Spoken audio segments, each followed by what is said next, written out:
guess I'm getting kinda tired now. Would you hold it back for me? And is it really all that easy for you?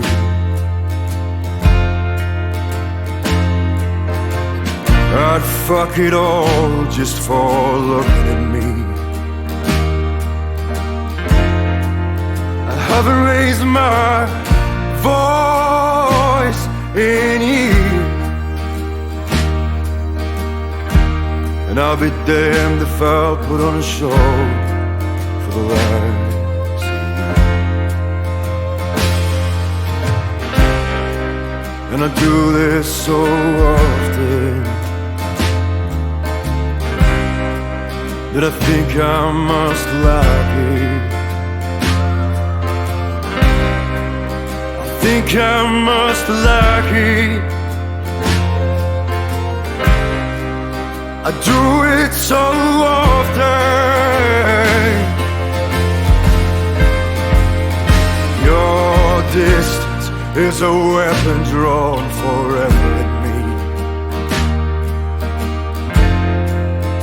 Just close enough to see, because we couldn't have your missing anything now, could we, babe? No, I won't be happy until it's burned to the ground. And you've gathered all our friends around to pick at the carcass that I so immaculately maintain. And I do this so often that I think I must like it. I think I must like it. I do it so often. Don't say my name. Don't say my name, 'cause you know I'll still come running. Don't say my name.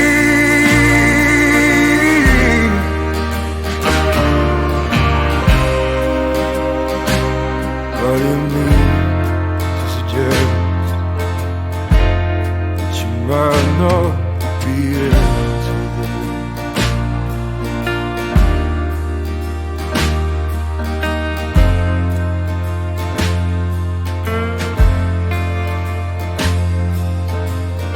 I headed home to my innocence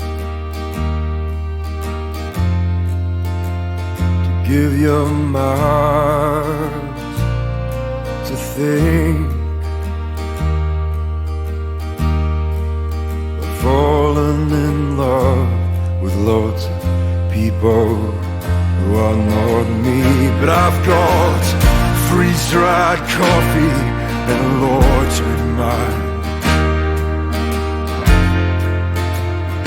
Too much patience for a kid with no time.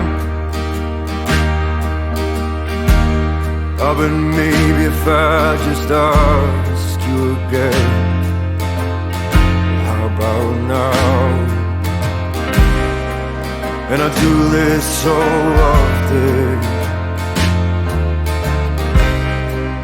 I think I must like it. I think I must like it all. I do it so often. Don't say my name. Don't say my name, 'cause you know I'll still come running. Don't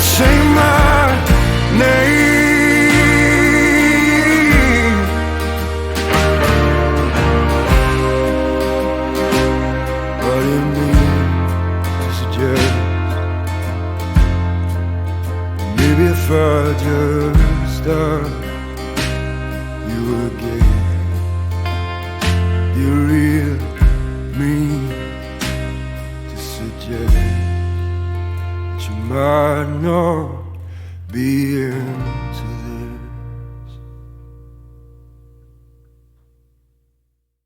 Okay. Oh, folks, how nice was that? That was a bit of sweetness, bit of hefty bitterness, and that extra cream you get. Folks, what would you describe that song like? I reckon I would describe it like coffee. I don't know about you guys, but I think I'm right because I'm the one presenting here, so nobody else's opinion matters. And that's called segueing for the sake of it, because that song was called Freeze-Dried Coffee by the absolutely phenomenal Dan Baker. And we're here to bake you a cool little interview today because I'm so keen, because Dan Baker's calling all the way from somewhere up in the great wide north. We have no idea where. He doesn't know where. I don't care because it doesn't matter, because we're here to chat about Dan Baker. Dan Baker, welcome to Bar Talk. Welcome to the show. How are you going? G'day there, Daniel. How are you, mate? I'm very well. You sound pretty fresh.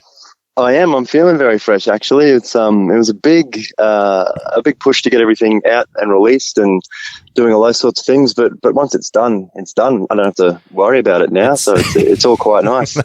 It's out in the public. The public is the beast that's carrying that burden from now on. Exactly, and people have been very nice so far, so I always appreciate that. I appreciate the feedback, and obviously you guys for having me on. That's amazing. I do appreciate that. You guys have been very big supporters of Bar Talk, of what I've done so far, so thank you. You are very attentive. You got it to me before I could mention it. We did play one of your previous singles, Take This Rose, a little while back, and that was a lovely track to have as a lead single. But you finally got the EP out.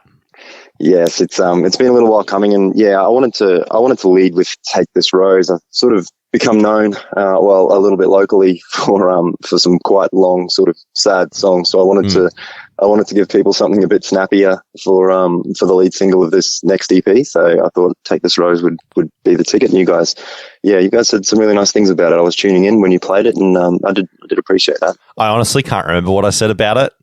So, look, you can go back and listen to for the record, guys, episode 47 with another phenomenal roots and blues roots folk artist, Jack Billman. But yeah, we did play it. I remember at the end of episode 47. For those of you for the record, it's all in the show notes. That's why I always refer people to the show notes now. I write up the show notes so I don't have to remember them. But I'm glad that you have, if that makes sense. Yes, I don't have to do as many as you, so it's okay. I can remember the little ones I'm on. It's probably a bit of narcissism there, but that's okay. Well, it's good to be proud of what you've achieved. There's nothing wrong with that. Yes, I'm quite proud of this EP, I must say. It's come out quite nicely. I think I often struggle to be settled in what I've done and how it's come together. Sort of, it's always incredibly difficult, I think, to get what's in your head down onto the record. So, and I don't know if I'll ever fully achieve that, but I'm quite happy with what has come out of this one. So yeah, it's been nice. I was going to say, I saw a couple of years ago you released an album, which I'm trying to pronounce properly, Counting Places in Tortoise Races, which I have to appreciate your naming conventions. Very nice. Yeah, I named that one before it was finished, that record, but I think it sort of managed to stick close enough to the theme throughout it. So that was that's the long, slow songs. I think the Counting Paces in Tortoise Races. There was a lot of that on there. So you reckon you got a bit of a reputation from that previous record that you were mentioning before? I think so, yes, but it's not a reputation I've necessarily got a problem with. But you like to show that you have a bit of diversity. Look, here's the thing with reputations: they're never in your own control. But it's good when you don't mind what your reputation is. It could be a lot worse. Absolutely, You could be known for eating tortoises. Exactly, yeah. But you're not. I would never do, and I don't appreciate that, Daniel. I would never eat a tortoise, and I'd rather you didn't spread that rumor. For the record, folks, he's just putting that down there just to be clear, guys. Tortoise free. Yeah. Tortoise free. But I mean, counting tortoise races. Okay, you haven't participated in any illegal animal fighting or animal competition based activities that we should or shouldn't know about, Dan? No, absolutely not. I deny any allegations made to that effect. So no unscrupulous connections to the greyhound racing industry then. No, that's right. That's right. Yeah. But coming out of that record, it's a bit of an interesting perspective to have someone that's already put out the record and then they're like, right, I just want to do an EP. What was the decision behind that? Yeah, I think, look, I really romanticize a full-length album quite a lot, and it just doesn't seem to be the way the industry is set up in our current time. A record, and I guess the amount of sort of shows and feedback and I suppose publicity is quite limited on the back of a full-length album. Really, it's kind of whatever you do release, however much of it there is, it's kind of similar what you get. So putting everything into a full-length album is you're shooting yourself in the foot a little bit. It seems we kind of live in an age of singles, which is not really how I have always enjoyed listening to music. I really like listening to things in the context of a whole album. So that's why I was really hell bent on making sure that was what I did first up. But I suppose at the phase of the career that I'm in as well, it is difficult to produce and release a full-length album and trying to balance that with just time restraints and money restraints and all those sorts of things. So I thought, well, I didn't want to go and just do singles. I did want to do at least an EP, so there's some context there. So I think that might be where I'm at now for a little while, is to try and do around about that 5-track EP. Not that, there might be something else that comes up, but I think that might be where I'm at for a little while. I think I will try and get back to an album at some point, but it's just at this point it's a lot easier to make them a little bit shorter, those releases, but still provide enough story and enough context there that it's not just a sort of throwing a song out into the wind either. Yeah, that's fair enough. So you got like the best of both worlds essentially. Yeah, I do like it. I think you can sort of tuck yourself into a studio for a week and sort of get the EP pretty much where you want it, and then do your final touches and stuff after that. It's a manageable size project, I think. Fair enough. That's you've got to keep things in nice bite-sized pieces, so to speak. So keep yourself absolutely focused on what's going on. Absolutely, yeah. All right. So look, with this now, do you think that you've gained a bit of insight as to what makes, I guess, a good song for recording, so to speak now? Do you think you're more confident in that? No, not really. I don't think I'm all about a live show. I really appreciate, and I think you can hear it in the record as well, is that I like to try and connect as much as possible. I have like a terrible greed to, no matter how close I am to a person, not just necessarily people, I don't think either, it can be anything, but however close I am, I always want to be closer still. Like, I want to be as connected as possible to anything. So that certainly benefits my live performances, I think. Trying to create that sort of atmosphere, and it's very hard to translate that, of course, to a record. And there are little tricks that you can do, and I try and personalize songs as much as possible, and I certainly try and have messages that are going to relate to people, and even if it's not the entire song, but parts here and there that someone might be able to grab onto. But in terms of translating that to a record, people do it certainly, but it's a challenge. It's a fantastic skill, and I definitely am still working on that. I think I've taken some steps forward, but still have a long way to go. When you say in that live setting, though, you try and really bring that intimacy. What sort of, what's the kind of preparation do you have to do, and what kind of setup do you have to really, or even what kind of tricks and tools of the trade do you have to really nail that feeling when you go into maybe a room of people you don't know, or a setting that maybe you're unfamiliar with, and just get that right? Yeah, it's a really good question. I remember I had a moment, I sort of, a couple of years ago, it was before lockdown, and I spent some time in Brisbane, and I just wanted to play as much as possible. And so I would go and I would do a lot of busking, and I would play open mic nights, and I'd play other shows as well. But I would just make sure I was playing at least once a day for, I think, about 3 months while I was able to spend the time down there. And I just had this moment where, like at an open mic night, you often have regulars, and it's its own sort of little living organism, this open mic night. You often have the community that goes along to that, and they really have their own feeling that that they have. And if it wasn't something that I felt was suitable to my type of music, it was very difficult. But I remember just having this moment where I sort of thought, well, I can probably, in my couple of songs up there, I can try and change that. I can try and be the one who decides what the atmosphere and what the feeling is going to be just for that little period of time. And I think at that time when I was playing solo quite a lot, I did that dynamically. Like I would intentionally bring everything quite soft when I wanted it to be, and then I'm fortunate enough to be able to belt out some notes too when I need to. So I think dynamically, but lyrically, if you can find something that, and I often think when I'm writing, what can I say here that's just going to grab somebody? And so I try and do that as well. A lot of it comes in the build up to that.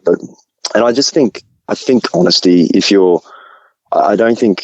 people just give you a second of their attention, and you say something in that second that is honest as possible and is going to connect with them in some way, then I think they will grab onto that and they will give you a bit more attention, hopefully, and hopefully you don't then do something that loses it, which I've certainly done as well. But I think I get better at that. But I play more with the band these days, and I'm fortunate enough to be surrounded by some amazing musicians, and the record does represent that quite well.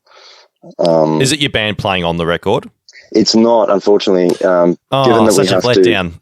I know, but it's very much inspired by the band, the arrangements that we've come up with for that. I was lucky enough, actually. The problem that we face is our studio in Townsville, where I'm from, closed down a couple of years ago. Right. And the guy who ran that, Sam Wright, is a very good friend of mine.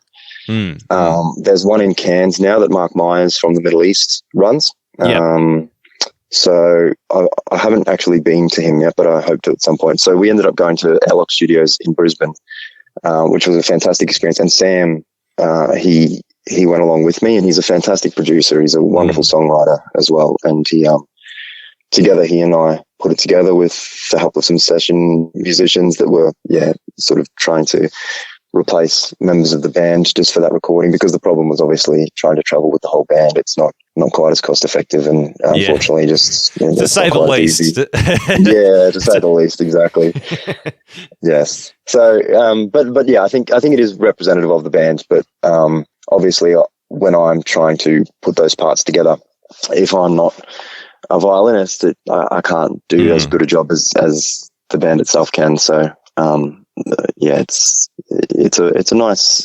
we're in a nice place at the moment with our live shows. I was going to say, speaking of the live shows, that segues nicely to what I was going to ask now, which was, would you ever think about maybe doing a live EP or a live record with the band at some show you've played? Yeah, I would love to do that. I think we have something called neighborhood sessions up in Townsville. So the Townsville music industry was struggling for a little while, but at the moment it's very strong. And we're lucky. We're obviously in a position where current lockdowns and things will let us more often than other places. But yeah, neighborhood sessions are run by some friends of mine, and initially there weren't many venues around the place that would have us, live original music. There was a lot of covers and things like that. So these guys said, was Townsville always like the pub rock town? Yeah, there is a lot of that, and that's probably the idea that a lot of people have of the place. But it's the original music in Townsville at the moment. I'm blown away by every time I go. Like if I go down to Big Sound in Brisbane, or if I head to Melbourne or something like that, I just feel grateful that, we have comparable quality of music. Obviously not as many, but the quality that we do have in Townsville is just as good, and it's amazing that it is that way. But so neighborhood sessions, we decided, all the guys decided that we were going to not worry too much about venues. So it was a lot of backyard sort of guerrilla original music is how I thought of it. And now that's evolved bigger and bigger, and it's a festival now. And there's a whole lot of things going on there. So it's very good. So that was, you reckon, a big catalyst in helping turn around original music in Townsville? Very much so, yeah. And sorry, my point was that I think some of those neighborhood sessions that we do, the crowds are so beautiful and attentive, and I think that would be a really good place to put on an original EP. And I think it's a great idea. I'd really like to have a look at going down that road. Nice. Yeah, no, it certainly sounds like you got a great little tight community up there. Yeah, we do. Yeah, very fortunate. We've got some amazing bands. Now, what was it like then going down to Brisbane to record? I mean, you sort of were briefly touching on it before, but with it, like how easy was it, or how hard, alternatively, was it to then be in this place that's a bit far from home, without your band, all alone on the street? I don't know. Did you get it home?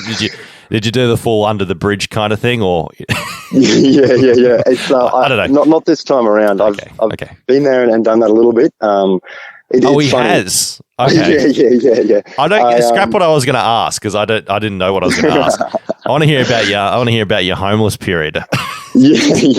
No, but not in all seriousness, were you doing some sort of like we were joking before about grey nomads, but were you a muso van nomad for a while? Doing that thing? I didn't even have a van, to be honest. But I was just lucky. I had friends and family with couches and open arms, so I was lucky enough for that. But yeah, I think that period of time I spent in Brisbane for a couple of months was probably part of that. Yeah.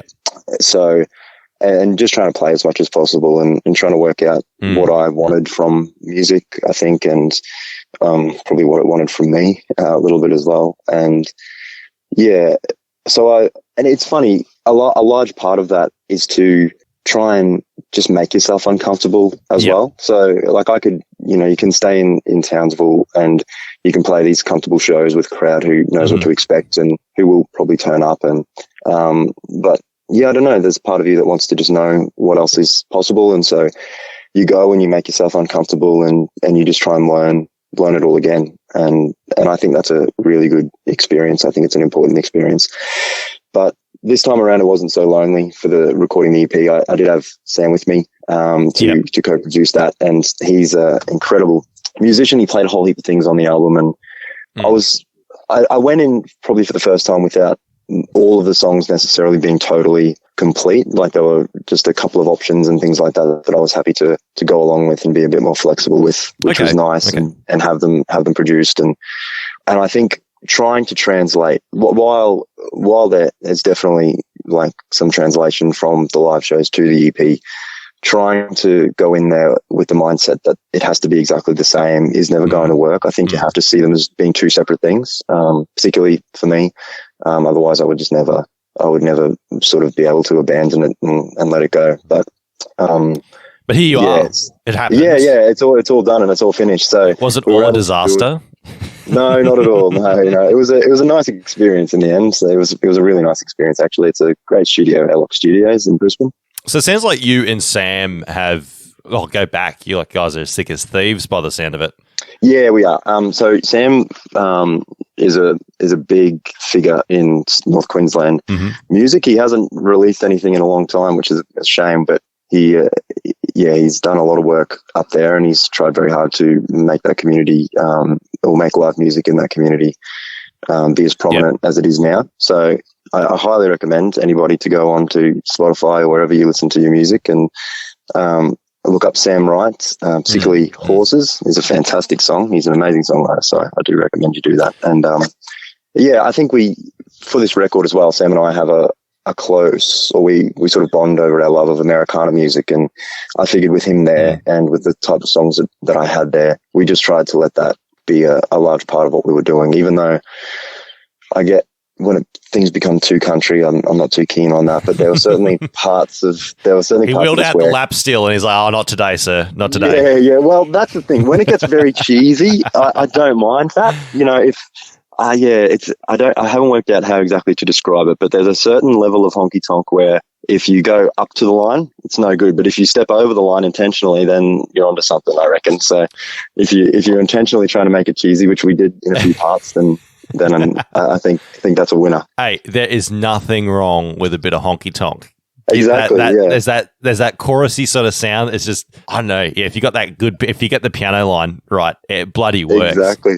I know. I was trying to reference The Simpsons when we were trying to put keys tracks down. So it was piano. We didn't want any piano. We were after piano. So Okay. I think we got a little bit on there. Yeah. Okay. This is the first time I've done an interview where somebody has directly said that The Simpsons was a actual influence. Yeah, so no, that's that's a right. Probably a large influence for the album, my music career generally, I would say. Which now I was never into The Simpsons myself, but I know enough because I know, look, people around me or watch it enough that they reference it enough that I've just been like a sponge. Yes. That's I don't know, how do I explain it? I'm like a sponge that's been sitting next to the sink that's just soaked up enough of the water that's spilled over the side that I've absorbed a little bit of knowledge. Yes. You can't not. I think they're a large pillar of our society, The Simpsons, where it's very important. And is it just me, or are Australians more obsessed with The Simpsons than other parts of the world? I'm not sure. I feel like it's permeated our culture a bit more than a lot of other parts, because you get Americans are like, oh, The Simpsons were a thing back in the 90s, like Friends, and I was thinking that lolly that used to push up through, not Pez dispensers. I suppose they were pretty 90s too, but they're like the lollipop on a stick, and you'd wind it up and it'd be like a little flute. Yeah, I know the ones you mean. They probably have like some inappropriate name that we shouldn't say anymore or something. I don't know. Well, you know what they used to call, I can't even think of the real name now, but they used to, like the one, like fads, that's right. They used to be called, they used to be called fags in my day. We used to pretend that we were smoking them. Yeah, exactly, yeah.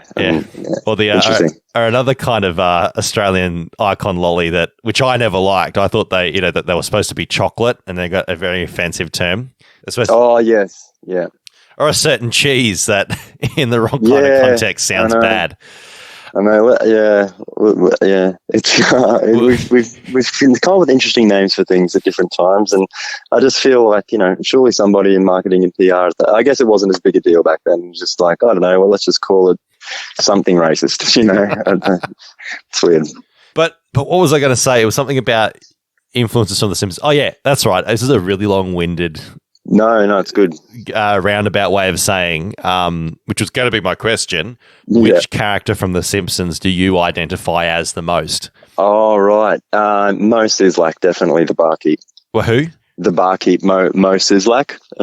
So he's definitely my man. Okay, I'm going to pretend like I know. Again, I've absorbed a bit, but not a lot. So for all of you Simpsons fans out there, you're going to be like, I know, I get it. Oh, that makes sense. Oh, sure, Dan.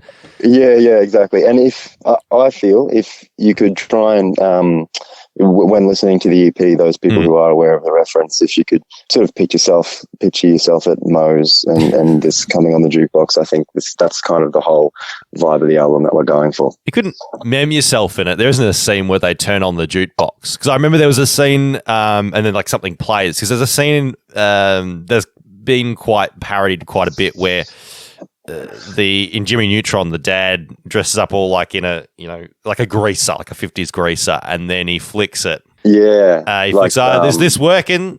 I just oiled it yesterday, and he flicks the coin in, and then in the song, like a song comes on, and he starts playing the guitar. But I did one for my friend who does glam rock, and he with his song playing over the top, and he's like, "You better share this," because I think I did pretty well on it, and he did. But there isn't like a moment in The Simpsons where that happens that you could play around with. Oh, definitely, yeah. The one in particular I was thinking of was like a Cowboys. I think it was like a horror episode, and there was a cowboy zombie. I think it was like Calamity Jane, not Calamity Jane. It was a fella, but anyway. And he was like making them dance by shooting bullets at their feet and stuff. And then they started playing Bach or something on the piano, and he said like, "I said piano, not piano," and that was the reference for the piano, for the keys tracks throughout the EP. So you know what you got to do now. We're gonna have to like a film clip or something in a bar with a cowboy zombie. You're gonna have to mem it. You're gonna have to put your song in there in the clip, and then just roll with the punches. See if anybody likes it. It's all about that shit posting game, son. Exactly, I know, and I've got none of it at all. It's not my forte. But my housemate actually runs Townsville Newsflash, which is like the Townsville version of like the tutor advocate type thing. So perhaps I can get him on the game and he can help me out. Yeah. Okay, use them. Yeah, because I'm sure he's got a few good, decent photoshopping skills. Oh yeah, to get the right. pun, just to get those puns in the articles. Yeah. Yes, you're right. I really need to lift that game up. I'm not sure how on brand it is, but that's okay. Actually, that's a good question. Unintentionally, how important is your public image or your image that you show off on your socials? Yeah, look, I not very important. It's never been something I've worried about at all. But it is like, you go to like music or you talk to somebody in music, and it's always about brand. And so I was like, oh well, you know what? These songs, lend themselves to a bit of cheesy honky tonk, and I like my Americana music and stuff like that. So I'm just going to be a cowboy for this EP. So the brand is Cowboy, and I'm going to dress up as a cowboy, and we're going to put the cheesy, well, there's no lap steel, but the peony and things like that in the record, and the fiddle and stuff like that, and that's what it's going to be. So it's a strong brand, I would say, for this particular EP, but it's not one that I'm particularly serious about. Okay. The other thing is that, like, I obviously grew up in a small town and stuff like that, and there was also it's that brand, so I have that sort of cowboy idea in mind, but it's that in combination with, there's also what always happened in those small towns is you would go to the community hall, and that would be where your celebration for anything was. And so this one community hall would be where you celebrated everybody's 21st, everybody's graduation, everybody's wedding, everybody's wake. It would all be at this one community hall. And like, the same community hall had just been used by every family in town for everything. And everyone had always done their best to try and, jazz it up and make it look nice with some streamers and different bits and pieces. But it was always nice. You always had your family around, and it's a nice nostalgic kind of feeling, but it was also always just a little bit shit. And so like that vibe of like really trying to bet your best to make something good, but it's still just kind of being a little bit tacky and a little bit sad, is also a very important feeling that this EP carries. There is something that city people do not understand, and I get it coming from the country myself. There is something about the community halls. I don't get it. City people just do not realize, like, community halls, bolos is the other one, RSLs, or just it's always the church hall, some sort of like hall or some sort of club that inevitably has some form of poke in it. There's like, that's the two. 100%. And I just think like I would very happily play exclusively in community halls and like little like clubs and stuff like that you mentioned for the rest of my life. That would be ideal. They're great. I remember when I went up to play a show in Goulburn, of all places. It was their main venue for live music, for original music, is a community hall dedicated. Goulburn would have a great hall. Yeah, I can't remember the one. You're probably thinking of the same place I am. They do their whole festival that they have is based on this place. That's like the main center place. I'm trying to think of it. I think it's called the Goulburn Club. Right. And it's a great example. And I'm sure you have very similar places up there, but it's such a great example of, a town having this venue that's dedicated to original music specifically, and it being very much community based. And I remember we arrived there the night before the show. I thought, let's go and check out this place. I want to see what it's like. And I ended up having a really interesting chat with this like really old proprietor, one of the old like volunteers. And he ended up going with this tangent. He was giving me like the entire history of how the Goulburn music scene started, and then about how Tamworth became a thing. Like I had nobody. I didn't know anybody that knew anything about this, but this guy was right on it. I was like, wow, this is actually really interesting. Like he was a rambler, but it was the best kind. I'm sure after like hearing this same stuff 5, 6, 7 times in a row, it's probably a bit much. But the first time's always interesing. The first time when you're with a rambler, it's always the best. Oh yeah, definitely. Yeah. You get to your third or fourth time with the Rambler and you think, okay, now I know. But no, I totally agree. And I think I just have there's little bits of gold if you're willing to mine it, I reckon, in small towns like that where you can just there'll just be, it's just stories in those community. I mean, talking about the connection and stuff that we talked about earlier, and trying to become as close as you can to people or place or whatever it happens to be. What better place than something called like the community hall, you know? Yeah. And I just love that idea. It's a bit old timey and it's a bit, which is great too. You know, I just think it's fantastic. And yeah, I don't know, just the idea of everybody, you know, getting their Sunday best on and getting out and watching the local music scene do its thing on a Sunday afternoon or something like that. It's just a beautiful little idea, I think. And I don't know, just suits me. That's fair. That's totally fair. You've You were mentioning to me before about, this is before we were actually properly interviewing each other, interviewing you. And, and you go about like, hopefully I should be playing this year. So is that going to be a thing? You're going to be hopefully doing a few more live shows for this second half of the year? Yeah, I would love to. We've done some really nice ones so far. So with the band, and actually a little solo one as well, but they've gone down really, really nicely. We haven't actually officially launched the EP yet with a live show, so I'm trying to organise that. A few things have fallen down at the moment with outbreaks in Brisbane and whatnot, but we're trying to make that work. But I do have Neck of the Woods Music Festival in Townsville that's being headlined by Ballpark Music, and Kim Churchill is playing that, and some pretty amazing names. I'm very keen to be playing that one, and then a lot of local acts as well. So when is that? That's on the 25th of September. Okay, so we've got a good month and a bit away. Are there tickets for this one, or have you got to pretty much is it one of those ones where they're just like, come as you are? No, tickets are available. So Neck of the Woods Music Festival, it's called, and one of the few places at the moment where you can actually come and watch some live music, unfortunately, up where we are. But, if people are willing to or able to make the trip, it'll be a beautiful... And Neck of the Woods has been going for 4 or 5 years now, and it's an incredible festival. It really is a really nice one. So, if you're in the area, then definitely come and have a look. Nice. Neck of the Woods, 25th of September, guys. Go and get your tickets. Where are the tickets? Do you have any idea? There's Facebook. Good question. There's Neck of the Woods Facebook page. If you Google it, they've got their website there. You'll be able to find it, I'm sure. Good. Just search it, guys. Yeah, exactly. I don't know. We're going to make these people do some work. Yeah, they always sell through Eventbrite, so I'm sure that will be the case again. Yeah, nice. Yeah. That's definitely something to look forward to, I'd say. Sounds like it'd be a lot of fun. Yep, definitely. And did you say yes, you'll be playing with the band for that one? Yep. So that'll be the bands and I, full band. So I think we'll have 6 or 7 members for that one. It's a bit of a sort of a transient-ish band. We have people coming in and out, and but it's really nice. It's kind of the way it is, I think, often in smaller towns. Yeah, people just we share band members, and it's nice though. It's good. Brilliant. Now we are going to be very shortly playing one of the tracks off the record, not one of the singles, but we're going to get to that really soon. What else have you got? Well, I was going to say, is there anything else you've got on for the rest of the year that's worth giving a shout out, or you're just going to be cruising along?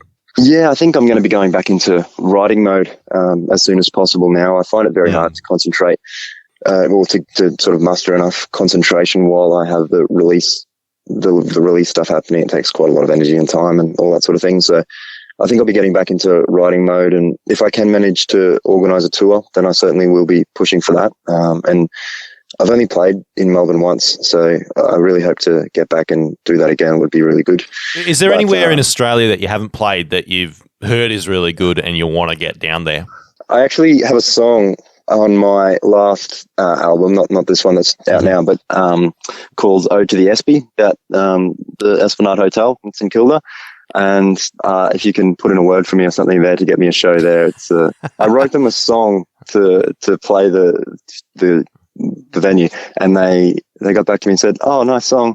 And I was like, "No, I want to play. Like, let me come and play with you guys. Don't just tell me nice song." I was shattered, but anyway, I played. I can't remember the name of the venue now. No, it wasn't too far away, but yeah, it wasn't quite the Espy. The Espy is great. Yeah, it's good, and it's great. I was never in town when they were originally open, and I heard so many stories. So it was good to have them reopen again. Yes, absolutely. It was very exciting when they did. So yeah, I've been down there a few times. So it's good. Not a bad little place, but apparently, I won't say too much because there might be some SB fans listening.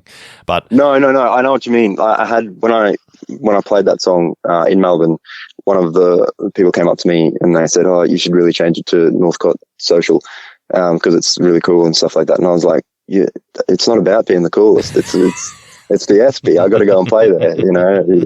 So I feel like it will suit. Well, hopefully we can see you down there at some point. Yes, that'd be great. You have to make a very strongly worded letter in the form of a song. It's like I want to play at the SB. Just because obviously they didn't get the message last time. You have to pull no punches this time. Direct. Yeah, please let me play. I'm not above begging. Yeah. Anyway, we're gonna the song we're about to play isn't got anything to do with the SB. It's No. called Sabali, which is the ending, which is the closing track of the record. Yes. And Yeah. one of your personal favorites, or one of your personal picks, so to speak. It's a bit hard to choose favorites for a 5-song EP, isn't it? They're all your favorites. Yeah, they are. They're all your babies. But this one, this one's very personal. Well, they all are, but this one in particular, Sabali. It's actually the loss of a friend of mine. A couple of years ago, a close mate of mine named Shane unfortunately passed away. Yeah.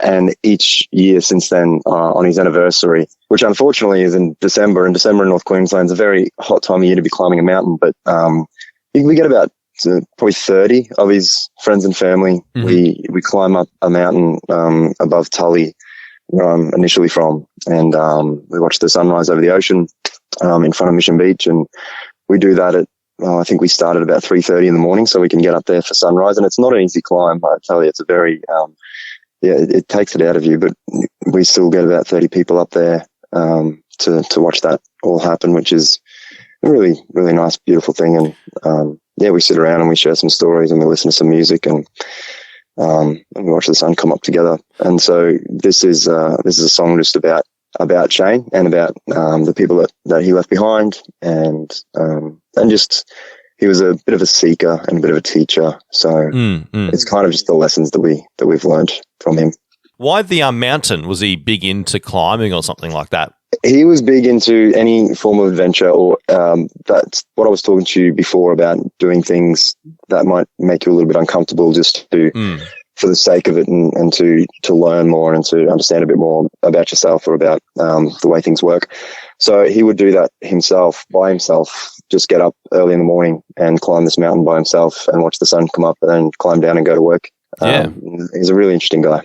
It's such a beautiful tribute, though, to him. And it would be an amazing experience, I think, to see the sun come over the water from the top of this. Yeah. What would be, I imagine, a brilliant view. Yes, it is. It's very special. And it's just nice because I don't get to go home as much as I'd like to. But this is one of those things where you make the effort and you go home and you watch it all happen. You watch the sun come up over your little hometown with those people who you grew up with. And it's just a beautiful experience. Nice. And I think that's a good place to end it, I think.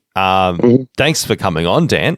No, my pleasure. Thank you again so much for having me. I've appreciated all your support at Bar Talk. It's been brilliant. Yeah, it's a pleasure to finally have a chat and talk a bit more about the songs and play a few more of them. So thank you so much. Best of luck with the rest of the year and with your festival, and hopefully we'll see you at the SB sometime.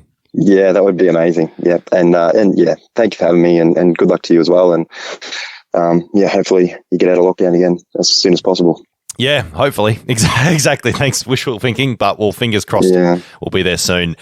Why don't you take us out, Dan? Tell us the name of the song and tell us who you are. Yep, so my name is Dan Baker and this is called Sabali.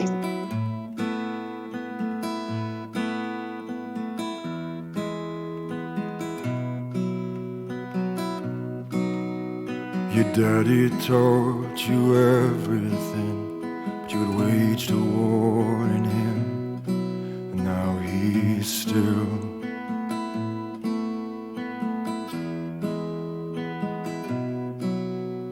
I saw your sister cry, you inspired a beauty inside her that only dying will.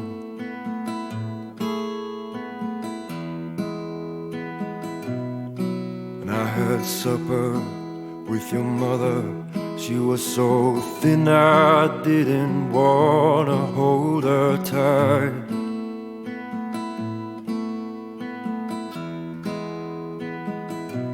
Was so far adrift from your funeral, when my mind saw your brother as you I didn't fight. He didn't. Should have seen your soul running down into the water in your name.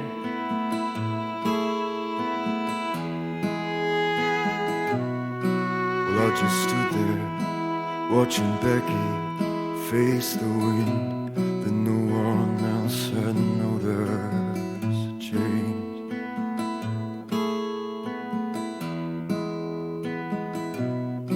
So keep me clean while I'm still shaking the cage. Oh, leave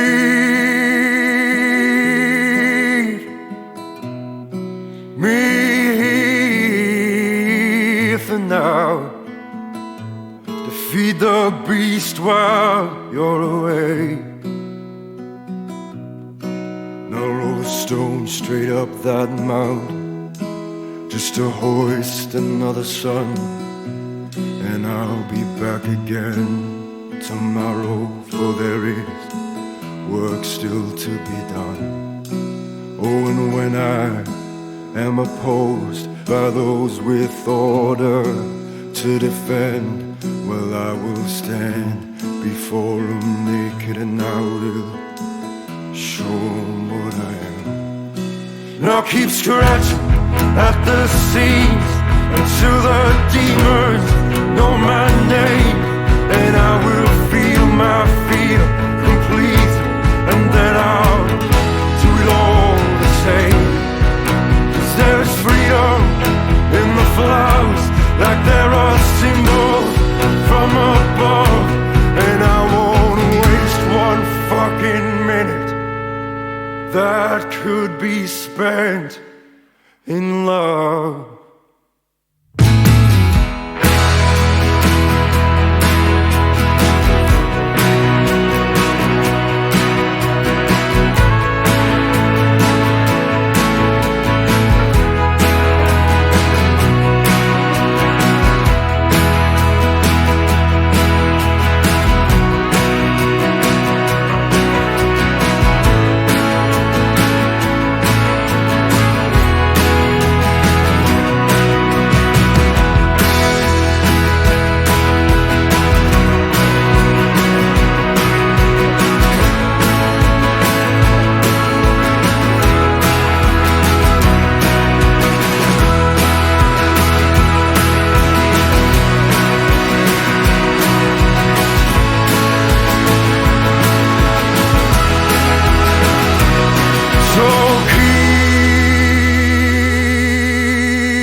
Well, I'm still shaking the cage. Oh, and leave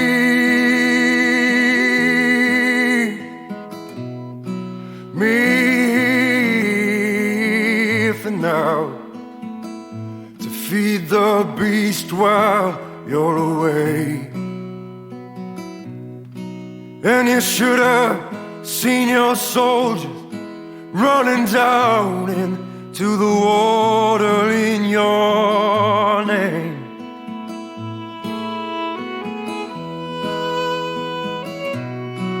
Well, I just stood there watching Becky face the wind that no one else had noticed change.